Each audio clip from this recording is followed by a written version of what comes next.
नमस्कार प्रिय मित्रों, मुझे आज ओम के जाप की सटीकता और फायदों पर इस ज्ञानवर्धक वीडियो पर दैविक शक्तियाँ आप सभी का स्वागत करती है। हमारे चैनल से जुड़ने के लिए आप सभी का बहुत बहुत धन्यवाद। मित्रों, क्या आपने कभी सोचा है कि हम प्रत्येक संस्कृत प्रार्थना पाठ, श्लोक या किसी भी पाठ से पहले या हर पवित्र पुस्तक की शुरुआत में मंत्र के शुरुआत में ओम शब्द क्यों रखते हैं? ओम का वास्तव में क्या मतलब है और इसके महिमा का विस्तार क्या है? क्योंकि आज हम ओम शब्द में गोता लगाने जा रहे हैं और ओम के जाप के लाभों के साथ खुद को संशोधित करने का प्रयास करेंगे। इस मंत्र के जाप के लाभों के बारे में बात करने से पहले आइए यह समझने की कोशिश करें कि वास्तव में ओम शब्द का क्या अर्थ है। मित्रों, ओम हिंदू धर्म, बौद्ध धर्म, जैन धर्म और आदि सहित विभिन्न आध्यात्मिक परंपराओं का मूलभूत सिद्धांत है। प्राचीन परंपरा में ओम को ब्रह्मांड की पहली ध्वनि माना जाता है। ओम शब्द स्वयं परम वास्तविकता के सत्य का प्रतिनिधित्व करता है, साथ ही पूरे विश्व के साथ संबंध भी दर्शाता है। निष्कर्ष के तौर पर ओम एक प्राचीन, समर्पित या पूजनीय ध्वनि और प्रतीक है जो आध्यात्मिक ज्ञानोदय से निकटता से जुड़ा हुआ है। थोड़ा ध्यान दे कि जब आप जोर से ओम कहते हैं तो यह वास्तव में एक शब्द में 3 भागों की तरह लगता है, जिसमें अ, उ और म अक्षर हैं, जहां सृजन या जागृत अवस्था का प्रतिनिधित्व करता है। आइए ओम को हम और विस्तार से जानते हैं। मित्रों, ओम का निचला वक्र भौतिक संसार पर आधारित किसी व्यक्ति या आध्यात्मिक अस्तित्व की जागृत अवस्था का प्रतिनिधित्व करता है। इसमें सभी चीजें मायने रखती है।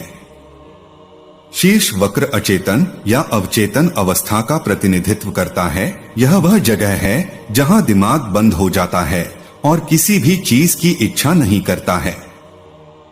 निचला दायां वक्र स्वप्न की अवस्था का प्रतिनिधित्व करता है। निचले वक्र और शीर्ष वक्र के बीच की स्थिति, शीर्ष पर अर्धवृत्त माया की स्थिति को दर्शाता है। माया, जिसका अर्थ है भ्रम, आध्यात्मिक विकास में सबसे बड़ी बाधा यही है।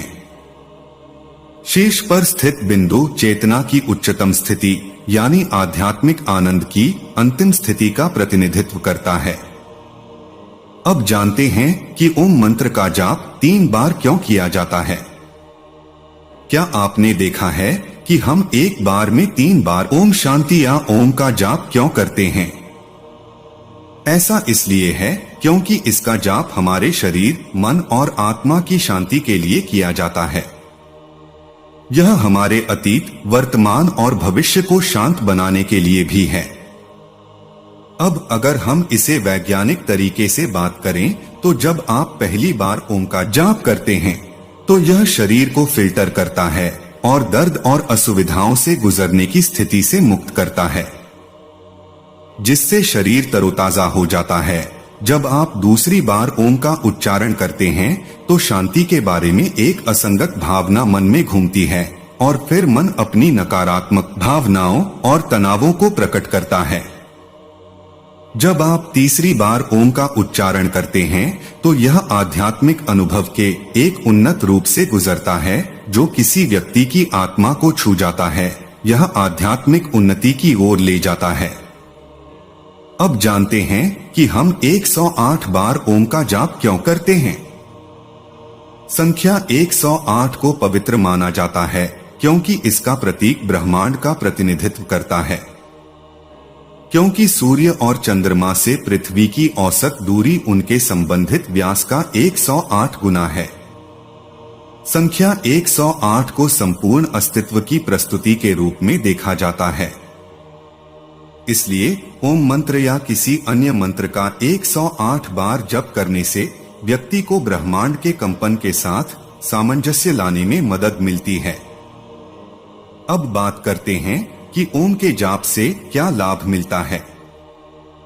मित्रों, ओम मंत्र का जाप करने के कई फायदे हैं और इसका अभ्यास विभिन्न प्रयोजनों के लिए किया जाता है। ओम मंत्र का जाप आपके दिमाग को वर्तमान क्षण पर ध्यान केंद्रित करने और ध्यान देने में मदद करता है। यह ध्यान या किसी अन्य गतिविधि के दौरान ध्यान देने या ध्यान केंद्रित करने के लिए सबसे शक्तिशाली उपकरण के रूप में कार्य करता है, जिसके लिए समग्र फोकस की आवश्यकता होती है।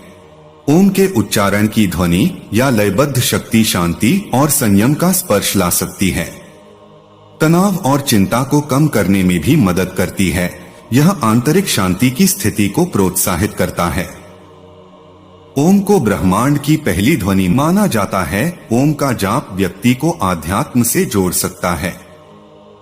ओम के उच्चारण से उत्पन्न कंपन संबंधी सतर्कता हमारे पूरे शरीर में फैल सकती है। यह सिद्ध है कि ओम का जाप शारीरिक, मानसिक और ऊर्जा स्तर पर सकारात्मक प्रभाव डाल सकता है।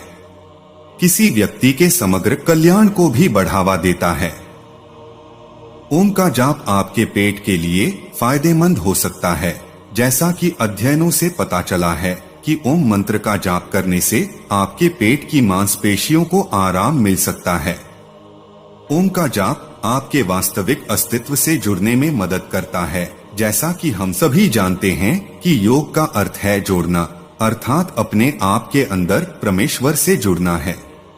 योग या ध्यान करते समय ओम का जाप करने से आपको किसी व्यक्ति की आत्मा से जुड़ने और अपने बारे में गहरी जानकारी प्राप्त करने में मदद मिल सकती है।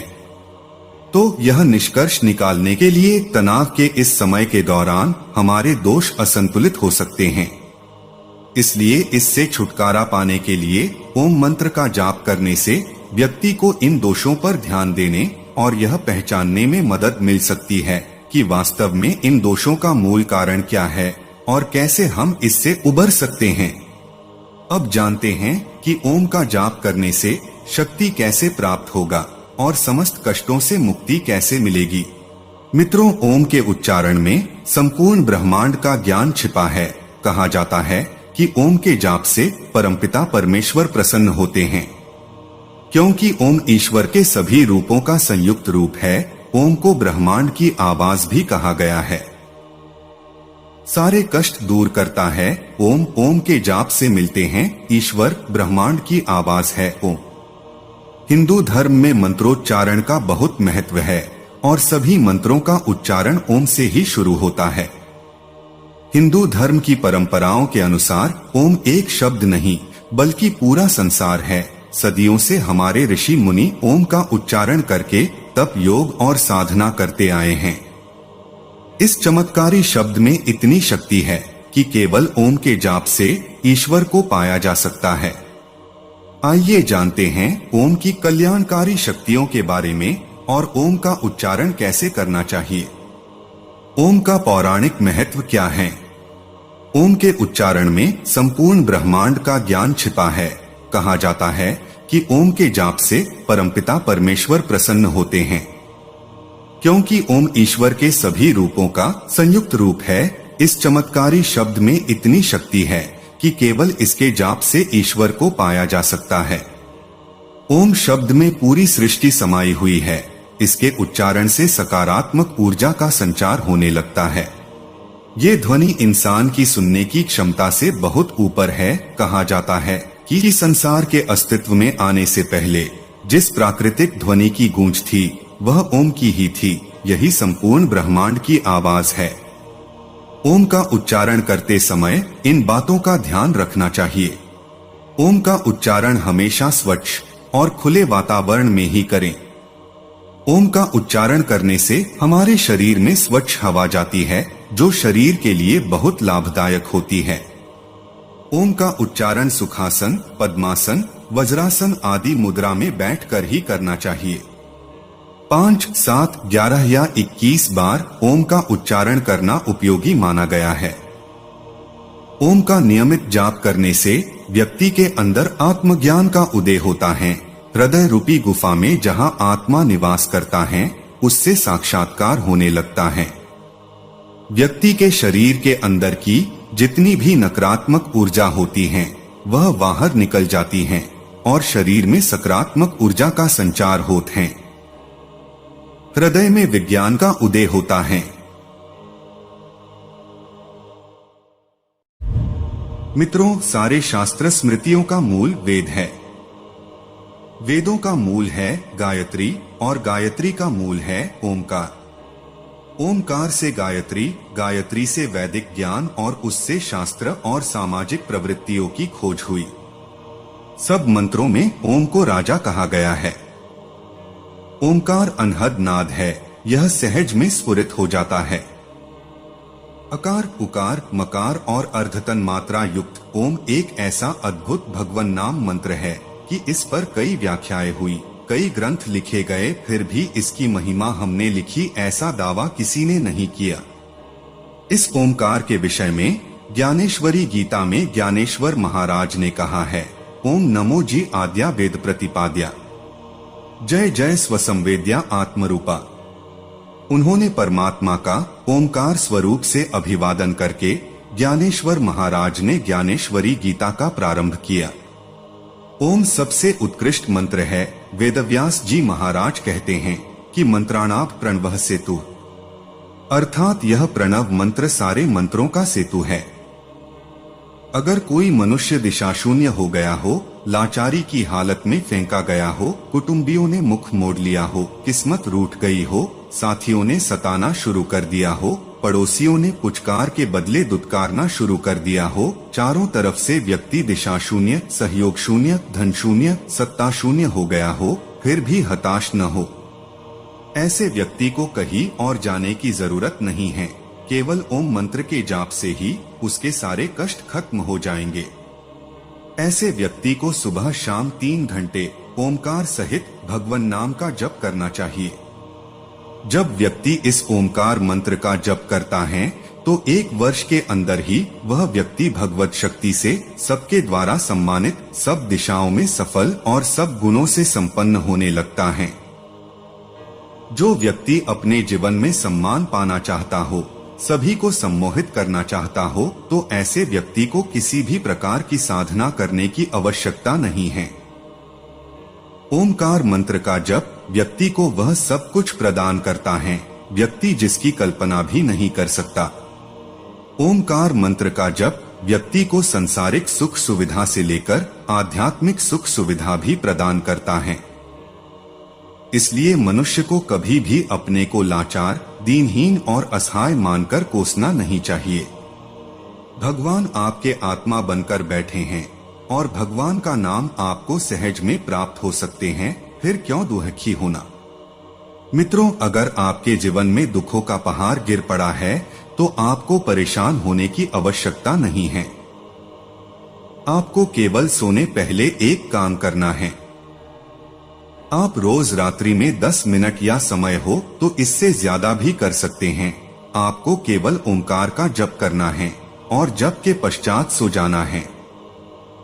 फिर देखो कि इस मंत्र से भगवान की क्या क्या करामात होती है और दिनों की अपेक्षा वह रात कैसी जाती है और सुबह कैसी जाती है। पहले ही दिन से आपको फर्क पड़ने लग जाएगा और अद्भुत अनुभूति होने लग जाएगी। मित्रों, अब चलिए हम आपको ओमकार मंत्र के जप से मिलने वाले शक्तियों के विषय बताते हैं। ऐसे तो ओमकार के जप से अनेकों प्रकार की शक्तियां मिलती हैं, लेकिन हम उनमें से 19 शक्तियों के विषय में जानेंगे। मित्रों, मंत्र के ऋषि, देवता, छंद, बीज और कीलक होते हैं।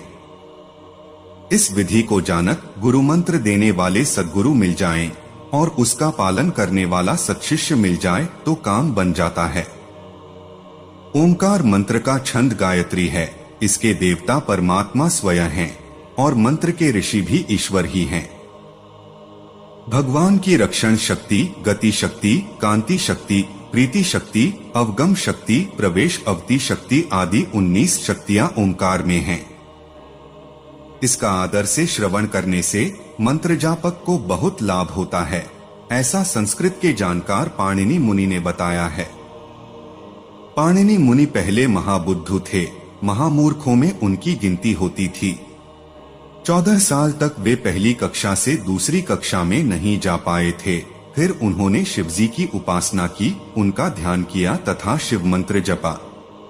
शिवजी के दर्शन किए और वे उनकी कृपा से संस्कृत व्याकरण की रचना की और अभी तक पाणिनि मुनि का संस्कृत व्याकरण पढ़ाया जाता है। ओमकार मंत्र में जो 19 शक्तियां हैं वो इस प्रकार है। एक रक्षण शक्ति है। अगर ओम सहित मंत्र का जप करते हैं तो वह हमारे जप तथा पुण्य की रक्षा करता है। किसी नामदान लिए हुए साधक पर यदि कोई आपदा आने वाली है तो मंत्र भगवान उस आपदा को शूली में से काटा कर देते हैं, साधक का बचाव कर देते हैं। दूसरा गति शक्ति है। जिस योग ज्ञान ध्यान के मार्ग से आप फिसल गए थे, जिसके प्रति उदासीन हो गए थे, किंकर्तव्य विमूढ़ हो गए थे, उसमें मंत्र दीक्षा लेने के बाद गति आने लगती है। मंत्र दीक्षा के बाद आपके अंदर की गति शक्ति कार्य में आपको मदद करने लगती है। तीसरा कांति शक्ति है। ओंकार मंत्र जप से जापक के कुकर्मों के संस्कार नष्ट होने लगते हैं और उसका चित्त उज्ज्वल होने लगता है। उसकी आभा उज्ज्वल होने लगती है, उसकी मति गति उज्ज्वल होने लगती है और उसके व्यवहार में उज्ज्वलता आने लगती है। यह एकाएक ही नहीं होता, धीरे धीरे होता है, अपितु आप जितनी श्रद्धा के साथ मंत्र जप करेंगे, ओंकार में प्रीति शक्ति भी छिपी है। जो जो आप मंत्र जपते जाएंगे त्यों त्यों मंत्र के देवता के प्रति, मंत्र के ऋषि के प्रति, मंत्र के सामर्थ्य के प्रति आपकी प्रीति बढ़ती जाएगी। पांचवा तृप्ति शक्ति है। जो जो आप मंत्र जपते जाएंगे त्यों त्यों आपकी अंतरात्मा में तृप्ति बढ़ती जाएगी, संतोष बढ़ता जाएगा। जिन्होंने नियम लिया है और जिस दिन वे मंत्र नहीं जपते उनका वह दिन कुछ ऐसा ही जाता है। जिस दिन वे मंत्र जपते हैं उस दिन उन्हें अच्छी तृप्ति और संतोष होता है। छठा अवगम शक्ति है। मंत्र जप से दूसरों के मनोभावों को जानने की शक्ति विकसित हो जाती है। दूसरे के मनोभावों, भूत भविष्य के क्रियाकलाप को आप अंतर्यामी बनकर जान सकते हैं। आप अपने अंतर्मन से दूसरों के क्रियाकलापों को देख सकते हैं। सातवां प्रवेश अवति शक्ति है। यह शक्ति सबके अंतरतम की चेतना के साथ एकाकार होने की शक्ति प्रदान करता है। अंतःकरण के सर्वभावों को तथा पूर्व जीवन के भावों को और भविष्य की यात्रा के भावों को जानने की शक्ति कई योगियों में होती है। आठवां श्रवण शक्ति है। ओंकार मंत्र जप के प्रभाव से जापक अंदर सूक्ष्मतम गुप्ततम शब्दों को सुनने की शक्ति आ जाती है। आपके आसपास उपस्थित सूक्ष्म ध्वनि को आप आसानी से सुन सकते हैं। कोई अगर दूर रहकर भी आपको पुकारता है तो आपको उसकी आवाज सुनाई देती है। नवम स्वाम्यर्थ शक्ति है, अर्थात नियमन और शासन का सामर्थ्य। नियामक और शासक शक्ति का सामर्थ्य विकसित करता है प्रणव का जप। इसके बाद याचन शक्ति है। याचक की लक्ष्य पूर्ति का सामर्थ्य देने वाला मंत्र। इसके बाद क्रिया शक्ति है। निरंतर क्रियारत रहने की क्षमता, क्रियारत रहने वाली चेतना का विकास। इसके बाद इच्छित अवति शक्ति है। वह ओंकार स्वरूप परब्रह्म परमात्मा स्वयं तो निष्काम है, किंतु उसका जप करने वाले में सामने वाले व्यक्ति का मनोरथ पूरा करने का सामर्थ्य आ जाता है।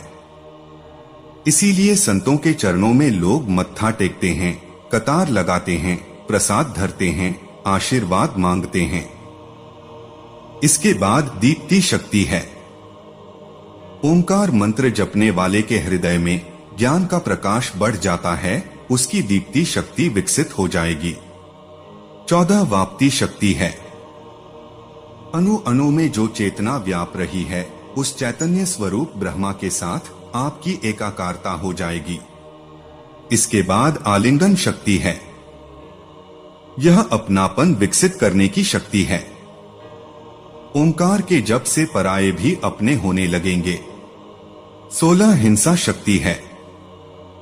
ओंकार का जप करने वाला व्यक्ति हिंसक बन जाता है, लेकिन यह दुष्ट विचारों का दमन करने वाला बन जाएगा और दुष्ट वृत्ति के लोगों के दबाव में नहीं आएगा, अर्थात उसके अंदर अज्ञान को और दुष्ट संस्कारों को मार भगाने का प्रभाव विकसित हो जाएगा। 17 दान शक्ति है। इससे व्यक्ति पुष्टि और वृद्धि का दाता बन जाता है।